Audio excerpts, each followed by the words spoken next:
ऐसे कैसे अकेले ही निर्णय ले बैठा है शरत। अब वह अविवाहित नहीं, शादीशुदा है। पत्नी का भी बराबर का अधिकार है उसके जीवन में। जाना ही था तो संग लेकर जाए कामिनी को, आशा बोल रही थी। यों शरत और कामिनी की शादी को पूरे 3 साल हो चुके थे। उसके पति शरत ने भारत में नौकरी छोड़ दी और ऑस्ट्रेलिया में आगे शिक्षा प्राप्त करने हेतु अर्जी दी थी, जो स्वीकार हो गई थी। उसे अच्छा खासा वजीफा भी मिल रहा था। ऐसे में शरत यह मौका हाथ से जाने देने को बिल्कुल तैयार न था। कामिनी यहाँ अकेली नहीं रहना चाहती थी, मगर खर्चों के कारण शरत के साथ जाना भी संभव नहीं था और यही कारण था दोनों में क्लेश का। कुछ दिन सोच विचार करने हेतु कामिनी मायके आ गई थी। थोड़े दिन अलग रहकर बिना भावनाओं को बीच में लाए सोचेंगे तो शायद सही निर्णय पर पहुंच पाए, यह दोनों का मत था। कामिनी नहीं चाहती थी कि माता पिता दोनों में से कोई भी उसकी गृहस्थी के निर्णयों में दखल दे। वैसे भी पिता ओम चुपचाप हमेशा अपनी ही चलाते थे और हर मामले में आशा तिरस्कार सहती आ रही थी। वह इस बात को देखती और समझती रही थी और इसलिए उसने दोनों को कुछ नहीं बताया। पिता एकदम उग्र हो उठेंगे, उसे मालूम था। आखिर कई दिनों बाद कामिनी और शरत ने एक साथ ओम व आशा को अपने निर्णय से अवगत कराया। शरत 2 वर्षों की प्रबंधक शिक्षा हेतु ऑस्ट्रेलिया जाएंगे और इस बीच मैं यहाँ रहकर अपनी नौकरी करती रहूंगी। फिर इनकी शिक्षा पूरी होने पर देखते हैं कहाँ अच्छी नौकरी मिलती है, उसी हिसाब से आगे की योजना बनाएंगे। कामनी की इस बात से जहाँ माँ आशा सहमत ना होते हुए भी ब्याहता बेटी के निर्णय का सम्मान कर रही थी, वहीं ओम के चेहरे पर कुंठा साफ झलक रही थी। मैं तुम दोनों के इस निर्णय से असंतुष्ट हूँ। विवाह उपरांत अलग रहना और वह भी इतनी समयावधि के लिए कहाँ उचित है।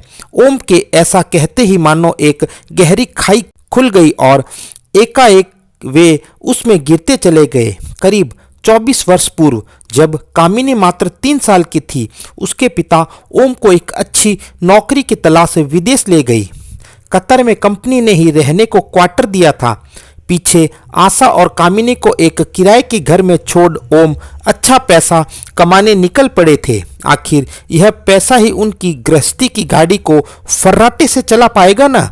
कतर में दिन कड़ी मेहनत मशक्कत में कब व्यतीत हो जाता पता ही नहीं चलता। रात को शहर से दूर ऑफ साइट कंपनी के अहाते में ओम अपनी पत्नी आशा की स्नेहपूर्ण यादों के सहारे समय काटते। भारत में थे तो घर चाहे कितना छोटा था, टीन की छत वाली रसोई हो, दोपहरी में कितनी भी गर्मी बरस रही हो, आशा गर्मा गर्म खाना ही परोसती।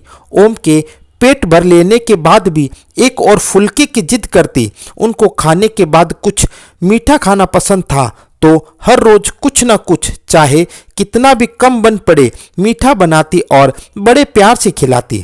जब ओम शाम को थक कर घर लौटते तो गली के मोड़ से ही आशा को द्वार पर खड़ा पाते और जब तक चलकर घर में दाखिल होते, आशा हाथ में पानी का गिलास और आंखों में प्रेम मनुहार लिए आ पहुंचती।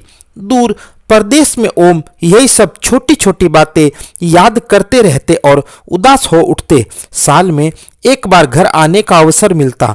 वह 1 महीना फिर उसी स्नेह और आदर सत्कार के बीच बीत जाता। कामिनी भी इस बार उन्हें बड़ी सी लगने लगी थी। समय बीतने लगे। करीब 3-4 सालों के बाद आशा शिकायत करने लगी कि अब उससे अकेलापन नहीं झेला जाता। तुम यहाँ अपने घर में अपनी बच्ची के साथ हो, तुम्हें काहे का अकेलापन। मेरा सोचो, वहाँ परदेश में अकेला तो मैं हूँ, ओम तर्क देते। आप समझ नहीं रहे हैं, एक बच्ची को अकेले पालना। अब मैं कैसे कहूँ। आशा ज़्यादा कुछ बोल नहीं पाई थी। बस इस बार छुट्टियां पूरी होने पर कतर लौटने के 1 महीने बाद ही ओम को आशा की चिट्ठी मिली थी। कामिनी के पापा, आपसे साफ तरह से कह न सकी। इस बार या तो हमें अपने साथ ले चलिए या खुद लौट आइए। लगता है आपको जैसा चल रहा है वही रास आने लगा है, लेकिन मुझसे अब यों नहीं रहा जाता। मेरी जिंदगी में कोई और आ गया है। वह मुझसे बहुत प्यार करता है, अपने साथ रखने को तैयार है, कामिनी को भी अपनाना चाहता है। आप मुझे तलाक दे दीजिए। आपकी आशा। आघात ने ओम के पांव तले जमीन हिला दी। आशा ने यह सब लिख भेजा और अंत में लिखती है आपकी आशा। कौन हो सकता है वह आदमी आशा के जीवन में? जब वे इस बार भारत गए थे तब उन्हें कोई शक क्यों नहीं हुआ? कामिनी ने भी कोई उत्तर नहीं दिया। पत्नी वियोग में पहले ही उनके लिए यहाँ स्वयं को स्थापित करना मुश्किल लगता था, साथ ही अकेलेपन की टीस और वीरान सी उनकी जिंदगी बेचैन हुआ करती थी। आशा के इस पत्र से ओम को बहुत रोष हुआ था। उनका मन खिन्न हो उठा था। वह तन और मन से कितना भार ढो रहे हैं, इससे अनजान कैसे हो सकती थी उसकी पत्नी? ओम आहत थे, मगर उन्होंने इस रिश्ते को ऐसे ही खत्म करने का सोच लिया। आशा ऐसा चाहती है तो ऐसा ही सही। जल्द से जल्द लौटकर उन्होंने अपने लिए एक अलग मकान का बंदोबस्त किया और अदालत के रास्ते अपना लिए। नोटिस मिलने पर लूटी पीटी सी आशा अदालत में दुहाई देने लगी। जज साहिबा, मैंने झूठ लिखा था, ऐसा वैसा कुछ नहीं है। वह तो मेरी एक सहेली ने मुझे यह तरकीब सुझाया कि शायद जलन और असुरक्षा की वजह से कामिनी के पापा वापस आ जाए या फिर हमें अपने संग ले जाए। आप समझ रही है कि आप क्या कह रही है? जज साहिबा ने झिड़की लगाई। जज साहिबा, मुझे गलत ना समझे, एक अकेली औरत के लिए समाज में जीना बहुत मुश्किल है। रास्ते से जाओ तो मन चले मजनुओं के ताने सुनो, यहाँ तक कि त्योहारों पर भी लोग सुना देते हैं।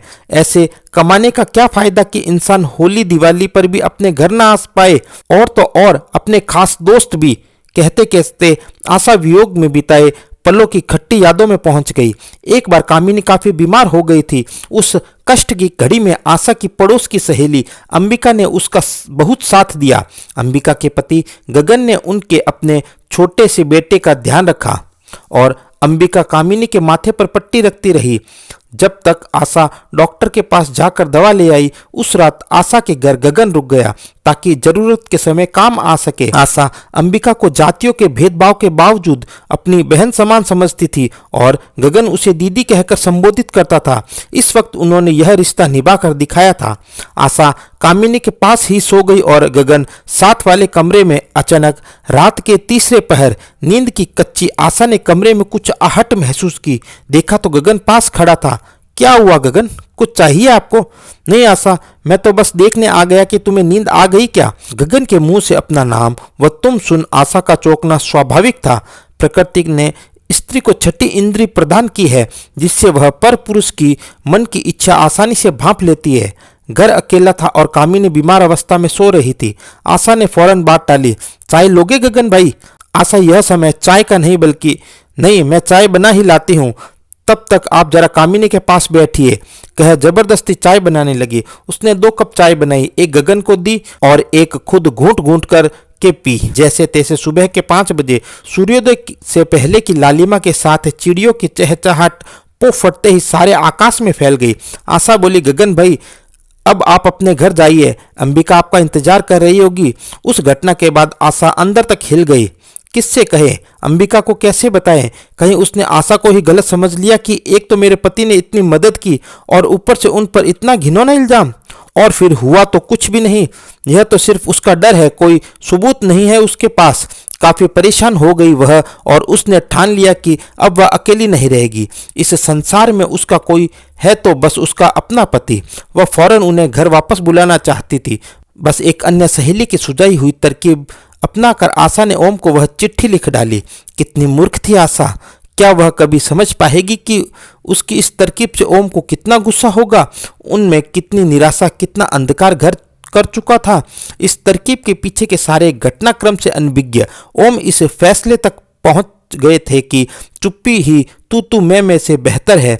वे तो केवल अपनी पत्नी की और कमजोर आंखों से देख रहे थे। आशा ने बहुत माफी मांगी। कोर्ट ने भी उसे खरी खोटी सुनाई, मगर आशा के न मानने पर तलाक न हो पाया। उन्हें साथ ही रहना था, लेकिन ओम के मन में गड़ी फांस ने उन्हें आशा की ओर से एक तरह अलग कर दिया। तो बस यूं ही बुझे मन से निभाने के लिए ओम ने अपना जीवन काट दिया था। कामिनी को इस बात की कुछ हल्की फुल्की जानकारी मौसी से मिली थी, जो कभी कभार आती थी। आज उसका पति वही करने जा रहा था जिसका परिणाम उसके पिता आज तक भुगत रहे थे। तो भला कैसे मान जाते इस निर्णय को? नेपथ्य से वाकिफ कामिनी भी समझ रही थी कारण को। बेटियां माओं की थोड़ी अधिक करीब होती है। यही कारण था कि बड़ी होती कामिनी ने माता पिता के बीच की दूरी भांप ली थी।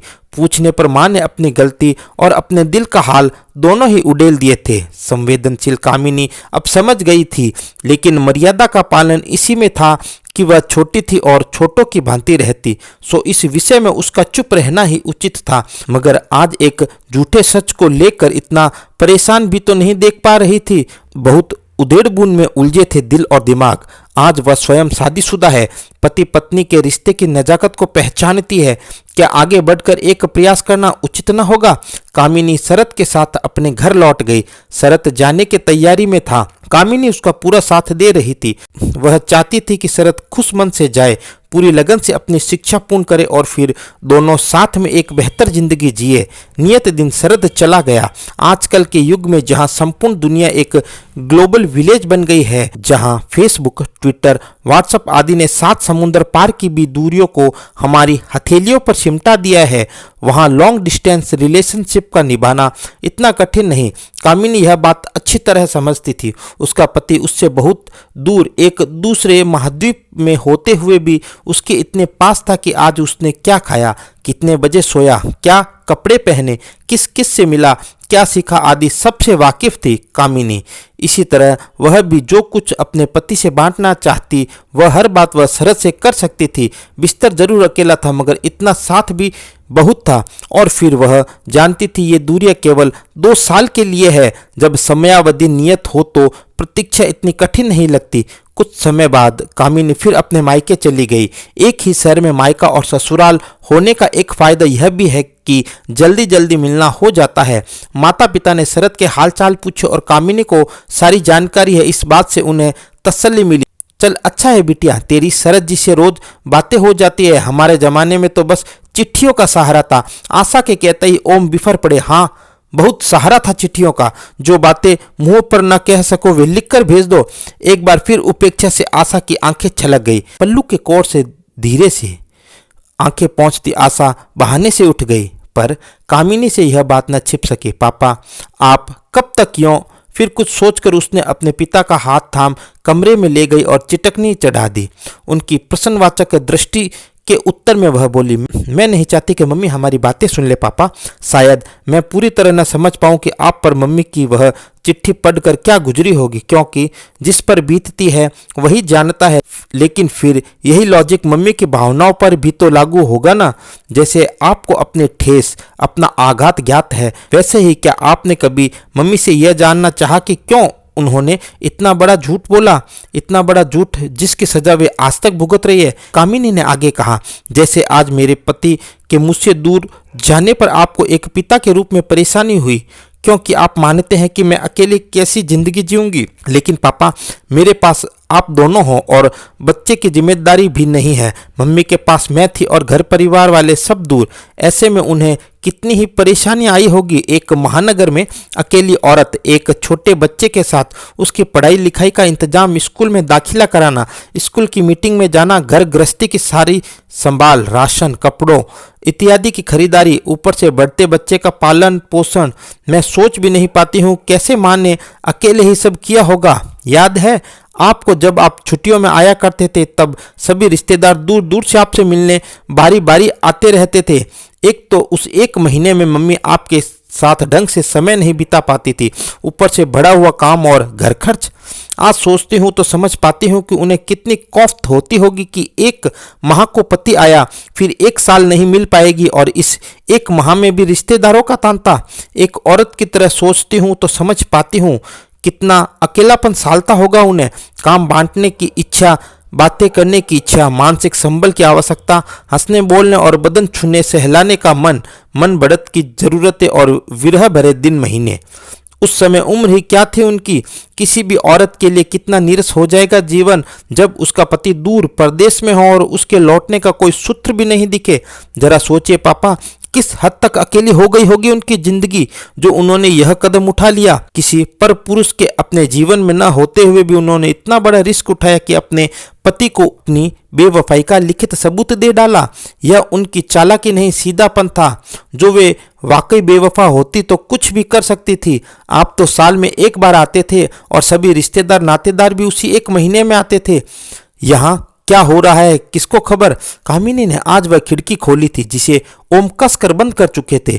यह बात ठीक है कि ओम अपने परिवार से दूर कठिन परिस्थितियों में परदेश में मेहनत कर अपनी गृहस्थी के लिए कमा रहे थे, मगर यह भी उतना ही सच था कि उस गृहस्थी की गाड़ी को आशा अकेले ही खींच रही थी। उसने कई बार ओम को घर लौट आने या उसे भी साथ ले चलने की मांग की थी। ओम की अनिच्छा देख हो सकता है उसे यही एक विकल्प सूझा हो। गलती दोनों में से किसी की भी नहीं थी, गलती केवल परिस्थिति की थी। ओम की परिस्थिति उन्हें बीवी बच्चे साथ रखने की इजाजत नहीं दे रही थी और आशा की परिस्थिति उसे अकेले आगे नहीं बढ़ने दे रही थी। वह जानती थी कि कतर में नौकरी मिलने की शर्त ही यह थी कि पत्नी को साथ न लाओ। वह यह भी जानती थी कि ओम न जाते तो वे टूटे फूटे टीन टप्पर के मकान में रहने को मजबूर रहते। कामिनी को भी 2 वर्ष ही अकेले विरह गीत गाने थे, लेकिन आज उसने जो किया था उससे एक ही छत के नीचे रह रहे अपने माँ बाप की कभी न खत्म होने वाली विरह की दीवार को तोड़ जरूर दिया था।